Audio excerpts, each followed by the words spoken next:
दोस्तों Lok Sabha election 2024 already शुरू हो चुका है, जिसका पहला फेज़ 19 अप्रैल 2024 को ख़त्म भी हो चुका है। दोस्तों इलेक्शन प्रोसीड्यूर में सबसे ज़्यादा प्रॉब्लम तैयार होता है जबकि कोई ईवीएम यानी कि वोटिंग मशीन अगर ख़राब हो जाए।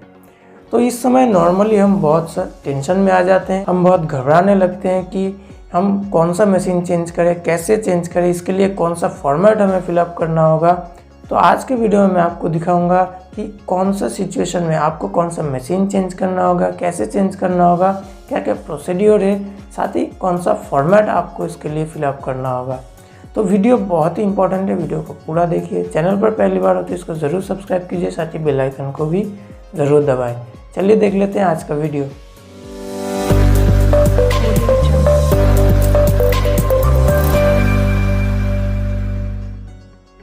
तो देखिए यहाँ पे प्रिसाइडिंग ऑफिसर हैंडबुक में एक डायग्राम के द्वारा रिप्लेसमेंट ऑफ ईवीएम वीवीपैट का पूरा जो सिनारियो है उसको एकदम डिस्क्राइब किया गया है। यहाँ पे दो सिचुएशन हो सकता है। पहला है, एक नंबर देखिए ड्यूरिंग एक्चुअल पोल और उसके बाद बिफोर एक्चुअल पोल। तो हम पहले ड्यूरिंग एक्चुअल पोल यानी कि जब एक्चुअल वोट प्रोसेस चल रहा था तब अगर कुछ मशीनरी डिफेक्टिव निकले तो पहला केस है देखिए बीयू और सीयू यानी कि बैलेट यूनिट और कंट्रोल यूनिट दोनों में से कोई भी एक अगर ख़राब निकले यानी प्रॉब्लम दिखाई दे तो यहाँ पे क्या करना चाहिए। यहाँ पे देखिए आपको replace complete set of BU CU and VVPAT, मतलब पूरा सेट आपको रिप्लेस करना होगा। बैलेट यूनिट, कंट्रोल यूनिट और साथ ही वीवीपैट भी आपको रिप्लेस करना होगा। साथ ही आपको क्या क्या चीज़ करना होगा, यहाँ पे देखिए mock poll by casting 1 vote to each of the unmarked button, यानी कि सभी बटन जो अनमार्क्स है सभी बटन पे एक एक वोट देके आपको एक मॉक पोल कर लेना है। उसके बाद देखिए remove the VVPAT battery seal defective unit in the carrying case, यानी कि जब वीवीपैट चेंज करेंगे तो तब वीवीपैट का बैटरी जो है वो रिमूव करके कैरिंग केस में सील कीजिए। उसके बाद देखिए prepare PRO report part 1 and part 5, यानी कि prepare presiding officer report part 1 जो कि है मॉक पोल सर्टिफिकेट।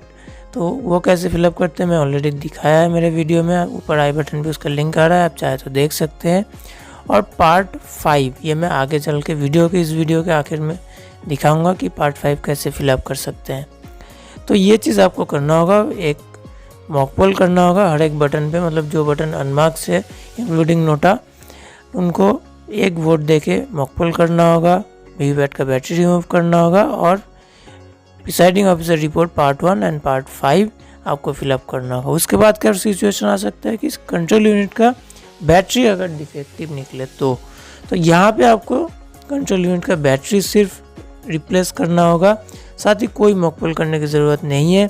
सिर्फ पीआरओज रिपोर्ट पार्ट 2 यानी कि presiding officer report part 2 fill up करना होगा। तो ये भी मैं वीडियो के आखिर में दिखाऊंगा कि कैसे आप presiding officer report part 2 fill up कर सकते हैं। उसके बाद देखिए एक प्रॉब्लम आ सकता है वीवीपैट डिफेक्टिव।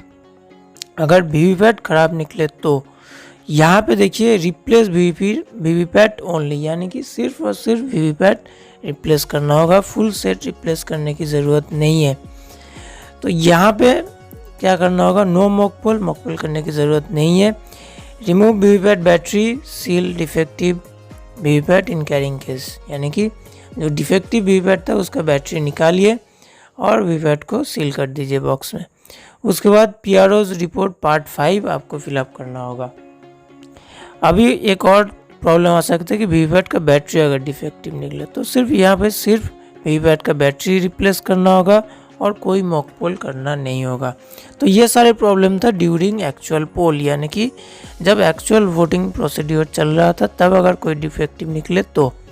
अभी देखिए बिफोर एक्चुअल पोल, यानी कि मॉक पोल करते वक्त, मतलब एक्चुअल वोटिंग प्रोसीड्यूर स्टार्ट होने से पहले जब हम मॉक पोल करेंगे उस दौरान अगर कोई भी मशीनरी डिफेक्टिव निकले, चाहे बैलेट यूनिट, कंट्रोल यूनिट या फिर वीवीपैट, कुछ भी एक अगर एक या दो डिफेक्टिव निकले तो सिर्फ और सिर्फ जो डिफेक्टिव मशीनरी है, यानी कि अगर बैलेट यूनिट डिफेक्टिव है तो सिर्फ बैलेट यूनिट, और अगर कंट्रोल यूनिट डिफेक्टिव है तो सिर्फ कंट्रोल यूनिट, या फिर वीवीपैट डिफेक्टिव है तो सिर्फ वीवीपैट को रिप्लेस करना होगा। मतलब कि जो डिफेक्टिव मशीनरी है सिर्फ उसी को ही रिप्लेस करना होगा। साथ ही देखिए यहाँ पे continue mock poll with new machinery, मतलब मॉकपोल आप कंटिन्यू कीजिए, नया जो सेटअप, नया जो मशीन आपको रिप्लेस किया गया है। साथ ही PRO's report part 1 and part 4 ये आपको फिलअप करना होगा। पार्ट 1 मॉकपोल सर्टिफिकेट आपको पता ही है, और पार्ट 4 EVM रिप्लेसमेंट का रिपोर्ट है, तो वो भी कैसे फिलअप करते हैं आगे चल के दिखाऊंगा।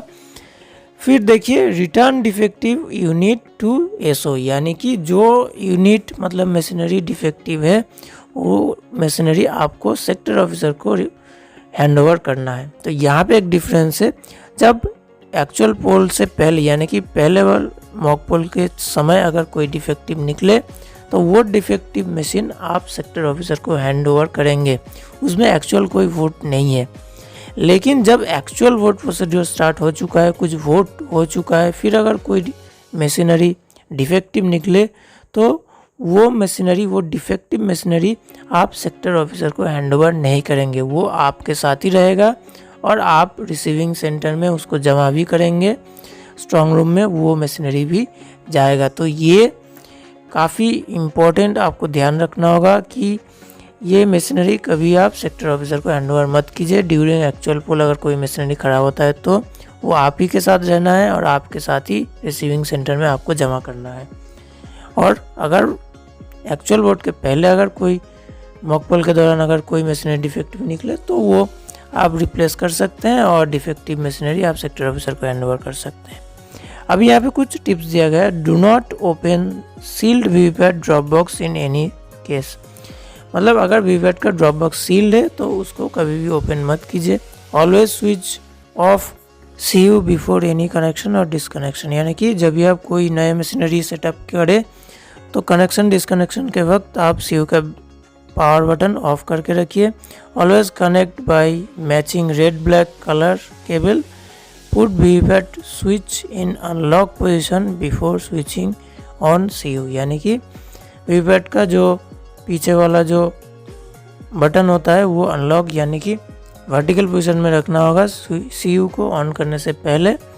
और हमेशा कनेक्शन जो केबल दिया गया है वो red and black colour match करके आप कनेक्ट कीजिए। टॉप लिखा ऊपर होना चाहिए और जो दोनों साइड का एंकर क्लिप है उसको प्रेस मत कीजिए कनेक्शन के टाइम, सिर्फ केबल को पकड़ के पुश कीजिए तो ऑटोमेटिकली वो सेट हो जाएगा।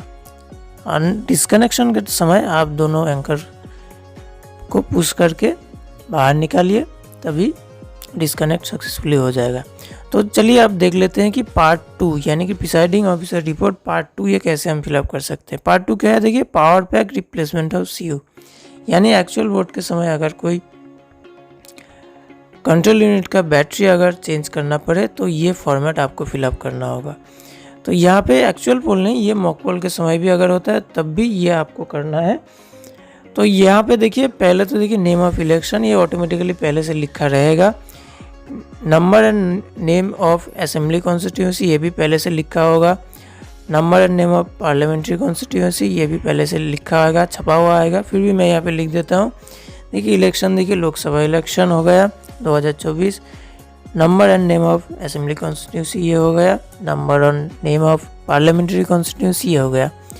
चलिए अब पोलिंग स्टेशन नंबर, यानी कि जिस भी पोलिंग स्टेशन में आपका ड्यूटी असाइन हुआ है उस पोलिंग स्टेशन का नंबर यहाँ पे लिखना है। उसके बाद देखिए यहाँ पे detail of replacement of power pack of the control unit during mock poll actual poll. तो यहाँ पे स्ट्राइक आउट करना है, मतलब कि जो सही नहीं है, जो नेसेसरी नहीं है उसको आप पेन थ्रू करके स्ट्राइक आउट कर दीजिए। तो मान लीजिए कि आपको एक्चुअल पोल के टाइम CU का बैटरी चेंज हुआ है तो यहाँ पे मॉक पोल को आप काट दीजिए, ऐसे एक लाइन काट दीजिए, एक लाइन में काट दीजिए मॉक पोल को। तो यहाँ पे क्या होगा कि एक्चुअल पोल के टाइम आपका CU बैटरी चेंज हुआ है। तो यहाँ पे देखिए unique ID of control unit का पीछे या फिर एड्रेस टैग में जो यूनिक आईडी लिखा है तो वो यूनिक आईडी यहाँ पे लिखिए कंट्रोल यूनिट का। Reason of replacement of power pack of the control unit, तो यहाँ पे देखिए क्यों पावर पैक चेंज हुआ है। तो यहाँ पे मान लीजिए जिस भी कारण से हुआ है तो मैं यहाँ पे लिख देता हूँ कि लो पावर लेवल। यानी कि बैटरी लेवल लो हो गया इसलिए। उसके बाद unique ID number of old address tag that was cut by presiding officer to replace the power pack, यानी कि पावर जो बैटरी सेक्शन होता है वो ऑलरेडी सील होता है एड्रेस टैग द्वारा, तो वो जो पुराना एड्रेस टैग काट के सील ओपन करके हमने पावर पैक यानी कि बैटरी चेंज किया है, तो पुराना जो एड्रेस टैग था उस एड्रेस टैग का यहाँ पे यूनिक आईडी यहाँ पे लिखना होगा। साथ ही यहाँ पे पोलिंग एजेंट का जो प्रेजेंट है उनका सिग्नेचर करना होगा, जो पावर पैक चेंज के टाइम प्रेजेंट थे उनका सिग्नेचर करना होगा। पहले तो सीरियल नंबर होगा, उसके बाद देखिए पोलिंग एजेंट का नाम होगा, फिर कौन से पार्टी को रिप्रेजेंट करते हैं, फिर कौन से कैंडिडेट को रिप्रेजेंट करते हैं, और उसके बाद पोलिंग एजेंट का सिग्नेचर। ऐसे 1 2 3 4 के जितना भी पोलिंग एजेंट है उनका सिग्नेचर होगा। उसके बाद नीचे देखिए प्रिसाइडिंग ऑफिसर सिग्नेचर और उसके नीचे सेक्टर ऑफिसर सिग्नेचर, दोनों सिग्नेचर होगा। तो चलिए ये हो गया पार्ट 2। अभी हम देखेंगे कि पार्ट 4 कैसे फिलअप कर सकते हैं। देखिए यहाँ पे पार्ट 4 है, देखिए EVM VVPAT replacement to be filled during mock poll if there is any replacement, यानी कि मॉक पोल के समय एक्चुअल वोट से पहले जो मॉक पोल हम करते हैं उस मॉक पोल के समय अगर कुछ ईवीएम या फिर वीवीपैट रिप्लेस होता है तो ये पार्ट 4 हमें फिलअप करना होगा। इसके पहले सबसे पहले यहाँ पे देखिए नेम ऑफ इलेक्शन होगा, number and name of assembly constituency, उसके बाद number and name of parliamentary constituency, ये ऑलरेडी प्रिंटेड रहेगा। फिर भी आप यहाँ पे चाहे तो अगर प्रिंटेड नहीं है तो लिख सकते हैं। उसके बाद पोलिंग स्टेशन नंबर और नाम लिखना होगा। उसके बाद देखिए यहाँ पे BUCU वीवीपैट का यूनिक आईडी लिखना होगा एक एक करके। उसके बाद देखिए टिक देना होगा, मतलब कौन सा रिप्लेस हुआ, कौन सा मशीनरी रिप्लेस हुआ ड्यूरिंग मॉक पोल, तो यहाँ पे टिक मार्क देना होगा। देखिए BUCU वीवीपैट तीनों का अलग अलग यहाँ पे सेल दिया गया है, तो जो भी रिप्लेस हुआ है, मान लीजिए कि यहाँ पे वीवीपैट रिप्लेस हुआ है तो वीवीपैट पे टिक मार्क दीजिए। साथ ही यहाँ पे देखिए रीज़न क्यों रिप्लेस हुआ, मतलब CU कंट्रोल यूनिट में क्या एरर मैसेज दिखाया तभी रिप्लेस हुआ, तो वो एरर मैसेज यहाँ पे आपको लिखना होगा। कंट्रोल यूनिट में डिस्प्ले में जो एरर शो हुआ है वही एरर नंबर, साथ ही जो भी दिखा रहा है कंट्रोल यूनिट में नंबर, एरर कोड और रीज़न जो भी दिखा रहा है वो यहाँ पे लिखना है। उसके बाद unique ID of units given, मतलब कि जो रिप्लेस हुआ नया मशीनरी आया है उसका यहाँ पे यूनिक आईडी लिखना होगा। साथ ही एकदम राइट साइड पे सेक्टर ऑफिसर का सिग्नेचर भी करना होगा। फिर नीचे देखिए जो पोलिंग एजेंट प्रेजेंट थे उन पोलिंग एजेंट्स का एक एक करके नाम, पार्टी नंबर, नाम, कैंडिडेट नेम और सिग्नेचर एक एक करके करवाना होगा। अभी आते हैं कि पार्ट 5, ये भी लगभग सेम ही है, लेकिन ये ड्यूरिंग एक्चुअल पोल और आफ्टर कंप्लीशन ऑफ पोल, यानी कि एक्चुअल पोल, एक्चुअल वोटिंग के टाइम अगर कुछ भी मशीनरी चेंज होता है तो ये पार्ट 5 आपको फिलअप करना होगा। यहाँ पे सभी पहले से प्री प्रिंटेड रहेगा, election name, parliamentary constituency name, assembly constituency name, polling station number आपको लिखना होगा। उसके बाद देखिए पर्टिकुलर्स, यहाँ पे देखिए unique ID of found non functional during actual poll, मतलब कौन सा मशीनरी डिफेक्टिव निकला है उसका यूनिक आईडी लिखना होगा। मान लीजिए कि कंट्रोल यूनिट डिफेक्टिव है तो कंट्रोल यूनिट का जो सेल है वहाँ पे यूनिक आईडी लिखिए। उसके बाद टाइम, मतलब कौन से टाइम में, समय में ये डिफेक्टिव निकला तो टाइम एकदम AM PM में आपको लिखना होगा। साथ ही नंबर ऑफ वोट्स रिकॉर्डेड, मतलब जब ख़त्म हुआ उससे पहले तक, मतलब डिफेक्टिव निकला उसके पहले तक कितना वोट उस मशीन में है, मतलब कंट्रोल यूनिट में आपको देख के लिखना होगा। साथ ही यहाँ पे देखिए रीज़न क्यों रिप्लेस हुआ है, कंट्रोल यूनिट में जो एरर मैसेज दिखाएगा सेम एरर मैसेज आपको यहाँ पे लिखना है। उसके बाद बीप साउंड ओके है या नहीं यहाँ पे लिखना होगा, येस नो। उसके बाद unique ID of new unit, मतलब जो नया मशीनरी आप दिया जाएगा उसका यूनिक आईडी यहाँ पे लिखना होगा। साथ ही टाइम ऑफ रिप्लेसिंग, मतलब रिस्टार्टिंग द पोल, यानी कि कब वोट फिर से चालू हुआ उस टाइम को यहाँ पे लिखना होगा। उसके बाद रिमार्क्स अगर कोई है तो लिखना होगा। तो यहाँ पे उसके बाद देखिए सेम जो पोलिंग एजेंट्स प्रेजेंट थे उन पोलिंग एजेंट्स का यहाँ पे सीरियल नंबर 1 2 3 करके name of polling agent, name of party, name of candidate और उसके बाद सिग्नेचर एक एक करके सारे पोलिंग एजेंट्स का करना होगा जो उस समय प्रेजेंट थे। तो दोस्तों इस तरीके से अगर ईवीएम रिप्लेस होता है तो कोई भी पैनिक होने की ज़रूरत नहीं है। इस तरीके से आप बड़ी आसानी से सिचुएशन हैंडल कर सकते हैं। तो वीडियो पसंद आया तो एक लाइक ज़रूर कीजिएगा। कोई भी क्वेश्चन है तो नीचे कमेंट बॉक्स में ज़रूर क्वेश्चन कीजिए। चलिए दोस्तों मिलते हैं मेरे अगले वीडियो।